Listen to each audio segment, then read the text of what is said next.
Hey everybody, this is Britton here. Okay, today we're going to talk about educating on a budget. I know that that's one of the most daunting things for new homeschoolers. They think, how can I compete with the public school system? They have thousands of dollars. They have, professional teachers that have been trained. They have the great facilities. And I'm just kind of a lot of them are not single moms, they're stay-at-home moms, sorry. And it's a single income family, is what I meant to say. And so they think that they're at a disadvantage, and they are monetarily. Maybe they can only do $500 a month for their school, or not a month, a year for their school. $500 a month would be pretty good. Maybe they could do less than that. Maybe they don't have any money for educating their kids, and now they're worried, how do I give my kids an elite education from home without any money or with very little money? So that's what we're talking about today. Now, I'm not going to do what a lot of the other people do. They're going to talk about budgets, and they're going to talk about used curriculum and freebies and stuff like that. That's not what I'm going to talk about. What I'm going to tell you today is that I think you're barking up the wrong tree. I think elite education has very little to do with money, and I'm going to prove that hopefully in this talk. And hopefully that will dispel your myth, and you know that even if you had nothing, even if you don't have a dime in your pocket, you'll be able to give your kids an elite education because it's not about the money. Just like life, the best things in life are free, the best things in education are free. First of all, the public school system has lots of money, and they're known for their failures. New York public schools, when I wrote Revealing School, I think I was just shocked. I think it was like $25,000 a year that New York was spending, or 23 or something like that, a year on public education. I thought, that's crazy. That's almost the level of the elite prep schools, okay? And I just looked it up today for the talk. $28,808 per pupil in New York City. Not the state, but New York City. It's a little bit less for the state, but New York City. And they're not exactly known for their high standards or their high achievement. That system is just a total failure. The New York City public school system, and they're spending $28,000 a year. The elite prep schools, the schools that Obama sends his kid to, or Trump went to, or one of the elite prep school that I went to, it was a Fort King Military Academy. I looked it up online. I think a few years ago it was about $35,000 a year. Okay. But an elite prep school runs anywhere from 30, 40, 50,000, 60, and then there's crazy ones that are like 100. But New York City spending almost $30,000 a year. That is on the level of an elite prep school. But the results are totally different, just night and day difference, okay? If you go to an elite prep school, you have, I think it's, off the top of my head, I think it's like a 35% chance that you'll end up going to an Ivy League college. To put that in perspective, if you go to a public education, through the public education system, it's like 1 in 10,000, okay? So it's not the funding, guys. The public schools actually are pretty well funded. Every year they come out and complain that they need more funding because of the low standards, and we give them more funding and nothing happens. The standards never go up because it's not about the money. They say that because they want the money. They want the funding, but it has nothing to do with the money. It has to do with the method. So I just want you to be comforted in that. I know the elite prep schools, you think, how can I compete with that? So they're spending $50,000, $60,000 a year. Again, it's not about the money. If I could send my kid to the most expensive prep school in this country, all my kids, which I couldn't, they're $100,000 a year. I have 7 kids, $700,000 a year. If I could do that, I wouldn't. I can give them a better education, I'm convinced, from home. Okay, so when we think of money, we often think of privilege. I want to kind of dispel that myth. There are things that money can't buy, and there are actually hurdles that money creates. It, in some ways, is easier to educate or give your kids an elite education without a lot of money. In other words, there are disadvantages to being rich, where we always think it's an advantage. We always talk about privilege. If we could just redistribute all the privilege and all the wealth, everything would be equal. Nothing could be farther from the truth. You see all the time these kind of rags to riches stories because there's an advantage to being poor and having not that much. Okay, we'll talk about that. And there are some advantages to rich. I'm not saying that there are none. Certainly there are privileges and stuff. We want to be fair. Don't be discouraged. It's not as big as you think. Okay, number one, money can't buy time. A lot of these people, maybe they have dual income, so they're pretty affluent. Their husband works, their wife works full-time, they're very busy. Or even if the wife doesn't work, maybe they're pretty wealthy, so she's very involved socially, and she's running around doing all these different activities and stuff for her kids. Or not for her kids, but in the community and stuff like that. They have business meetings. In fact, the more money you have, the more there is to manage. And a lot of times that sucks the parents' time. And so money can be a disadvantage unless you're super rich and you can just do nothing all day but educate your kids. Most rich people are very busy, and so their kids, they can't reproduce that time. And so they have to try to make up for that time by hiring tutors or putting their kids in elite prep school or private school or something like that. But the fact that you are a full-time tutor, if you're a stay-at-home mom, you don't have a ton of money, just the fact that you're there, that's a lot. A teacher, a private tutor, A teacher is probably, let's say 50, 60, 70, 80,000 a year. A private tutor can be more than that. And that's what you're giving for your kids by staying home. That's the opportunity cost that's going into your education. I talk about this, the advantage of private tutors. It used to be back in the day with Kings and stuff before prep schools, and I talk about how prep schools kind of took over, but private tutors were the standard. That was an elite education, and that's what you're doing for your child. The fact that you can one-on-one, or maybe it's just 2 or 3 kids at a time, something like that you have in your homeschool, the fact that you're able to give that intense focus on them and meet their needs where they are and custom tailor education, that's a tremendous advantage that doesn't cost you anything. And a lot of, let's say, really wealthy people, they're so involved in their business and stuff, they don't actually have that time. So that's an advantage of being poor, maybe. Okay, money can't buy better classics. Okay, I have not read a good book, a book that was so profound and so good that's been written in this century, except for maybe some C.S. Lewis and stuff like that. But let's just say that in the last 20, 30, 40 years, I don't know of any good books that have come out that have been like, wow, this is profound. And even books today are a few bucks. But if you have no money for books, okay, money cannot buy better classics. Classics are written. You look at Plato's Republic, for example. I'm not recommending that for kids right away. That's a controversial book, but it's a classic. It's very good. That book was written thousands of years ago. It is in the public domain. You can get access to it for free. Nobody owns the rights to that. You can get that book for free online at the library. The classics are widely available to you. Okay, there are so many classics, so many excellent books. You should never have to buy anything contemporary, or very rarely should you have to buy anything contemporary. So when you go to elite prep school, you think, oh man, they probably have the best textbooks and all this stuff. You know what we were studying mostly? The classics. A lot of our textbooks, literature and stuff like that was the classics. That's what they recommended. So it's not like they have these geniuses, and if you pay a ton of money and go to these prep schools, they have these geniuses writing their textbooks, and nobody else has access to it unless you're super rich, or you can buy the latest, textbooks or whatever. Democracy in America, those books are great books that study government, and they're still talked about. They're still the highest standard in education today, and they're free. So again, money can't buy that. You have access to that. If you're super poor, you can get it at the library for free. You can go online, go to LibriVox.com, or I think it's Gutenbergpress.com, something like that. They're all free. You can read them for free online. You can print them off, free, public domain. You have access to unlimited great books, more than you could read in a lifetime. Okay? So, classics. Money often buys excess. Now, this is one of the disadvantages of money, okay? People with a lot of money, they like to spend it, and they think, oh, I'll buy a super nice classroom. I'll create a really beautiful classroom for my kids. I'm going to buy tons of books for my kids. I'm going to fill up the bookshelves. We're going to have all of these different programs and these different science experiments and stuff. And what they do is they end up cluttering, and they just keep buying and buying excess of stuff. And as you know, as we talked about, an elite education focuses on the essentials, and it's about it's half, about what you don't teach your kids. There's so much stuff you could do. It would be cool. It'd be fun to include maybe, but it's not necessary. And in fact, it can be a distraction. And I talk about in the book, you'll have homeschoolers, God bless them. They love to go above and beyond, but they'll have some sort of settlers day, and they'll churn butter, and they'll dress up like pilgrims, or they'll dress up like, Oregon Trail settlers or something like that, right? And all that fluff, it's really not necessary, and it can be very distracting. So much easier to cut out all that stuff. The pilgrims are not, or the settlers or whatever, are not historical figures because they churn butter. If you're going to be a cook, churn butter. You need to know that. But if you're not, it's not necessary. That's not what made them historical. So sometimes people with access to a lot of money, they think by spending it and going above and beyond, they can add more, but a lot of times they actually are cluttering and taking things away.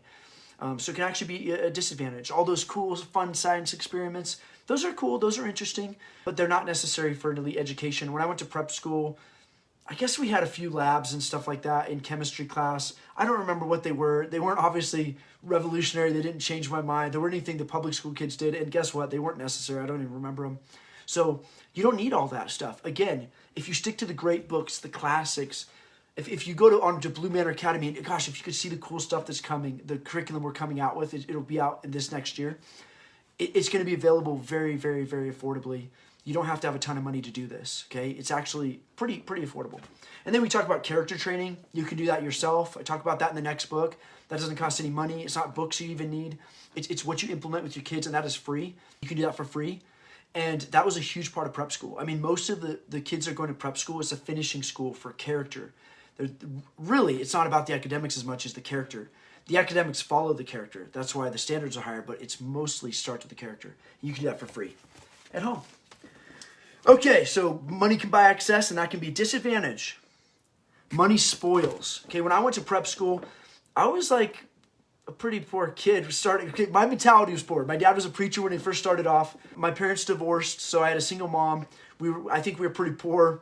She remarried another preacher. We didn't have a ton of money. We're fine. I mean, I'm not saying we're dirt poor or anything, but we didn't have a ton of money. And then my dad became a doctor, so he did a little bit better. But that was when I was like in high school, okay? So when I got sent to prep school, my mom took out a mortgage on her home. And I think because my stepfather was a minister, we got a big discount and just different things, right? But when I went to prep school, I was a super poor kid mentality. You know, I wasn't used to, I'd go to these kids in DC and see their house and be like, oh my gosh, couldn't believe, and like they make doctors look very poor. Some of these kids that were prep school, man, you looked at some of their kids and you could see that they had been disadvantaged by that. I think that they had been spoiled. And not even like their parents were bad or anything, but if you live in the mansion, if you've already got the prize and you've got everything you could ever want, it's really hard to work hard and have that sense of drive that the other kids have. So I was like, you know, from a poor family mindset, so I'm like, man, this is amazing. Like, I want this. I'm going to work hard. I'm going to do it. And so I think I actually had that sense of motivation because of the prize was out in front of me. It hadn't been won for me by my parents. I already had it. So actually, that's a real disadvantage. And as we become wealthier, you know, it's something that we want to talk about with our own kids. Like, we don't want to spoil them. We'd rather live poor. I think it's almost an advantage to, in some ways, not to have money. When we talk about the next book, Power, obviously money has its advantages. But when it comes to giving your kids an elite education, it can really spoil your kids and it can steal their motivation. It can steal their hunger, that hunger that they need to drive on. We often think of, and I talk about this in this book on motivation, but we often think about, you know, the well-fed, the just having excess and everything. Like you can raise up a champion that way, right? But you think about in nature, what animals go and take down the elephant? Is it a fat, well-fed lion that's going to take down the elephant? No. It's usually a lion who's desperate. He's super hungry. The pride is super hungry. And they're like, yeah, we're going to take down that lion because it's available. I'm starving. But if they're well-fed, they'll say, yeah, it's not worth the trouble. And I think that happens to a lot of rich kids. They grow up, they pretty much have everything that money can buy. And they think, why do I need to work so hard? Why do I need to make so much money? It's going to be given to me. It steals their motivation. So that's a disadvantage. And that's why you do see so many rags to riches stories of kids have nothing. And they just... The kids that have a lot, they just can't compete with that drive. So that's an advantage. Okay, a crutch. Okay, wealth and privilege can be a crutch. That is true. So you look at Hollywood sometimes, I mean, there's some great, that's not a perfect example, but I know that there are a few Hollywood actresses, maybe actors, and you know that they're there because their parents are well known in the industry and got them the role, but you can just see that the quality of their acting just isn't quite as good as some of the others. I think it's Denzel Washington. Probably gonna mess this up. I'm not a Hollywood buff, okay? I don't know them all, but some of these guys that come off the street, they had no privilege. They had to work their way up in classes and schools and from life experience. And when they come to Hollywood, they can act. But you can see that the other people who kind of got their foot in the door because of wealth and privilege and who they knew, they're actually at a disadvantage. It's a crutch for talent.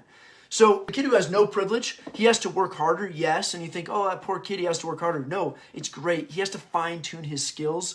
He masters them so that when he comes up, when he finally gets a chance to compete with privilege, when he finally gets to compete with the privilege, the hard work is going to beat the privilege every day of the week. So that's actually another advantage, you know. If you have so much influence and you can get your kids into the right schools and you know the right people and stuff like that, it can actually become a crutch for your kid. They don't have to work as hard. You see all those kids that, like, they couldn't get into these Ivy League schools or these great universities, and so their parents in Hollywood were kind of like bribing the officials to get them in. They got to go to the school, but they'll never compete with the kid who had to earn scholarships and work his way up. It may seem unfair because he had to work harder, but in real life, when they go head to head, that other kid who worked his way up the right way, did all that was necessary, didn't cheat, he'll be better at life. He'll beat them in the long run. Okay, one more thing. We talk about excess. You know, this is just a story. I'm an artist. For those of you who are new, okay, I'm an artist. I illustrate books for your kids too. I write and illustrate them. And so sometimes I listen to artists. I got started late in the game. I was really talented as a kid, and then I just dropped off. Never studied art until I was in my late 20s, and then got back into it. I'm in my mid-30s now, and I'm catching back up, okay? But But so sometimes I listen to art stories, success stories, and should you go to art school and all this different stuff. It's really interesting. There's this guy, he's way better than me. He's phenomenal. One of the best artists in the industry, in the world. And he talked about how, he didn't say it this way, but how his lack of privilege made him a great artist. Because he grew up really poor. So he couldn't afford golfing, and he couldn't afford a lot of the sports, and he couldn't take vacations everywhere all the time, and just all those things that you think like rich people, that advantage that they have. He was so poor, he had, some notebook paper. He could afford paper and pencil. He didn't all have the fancy, all the fancy art stuff either.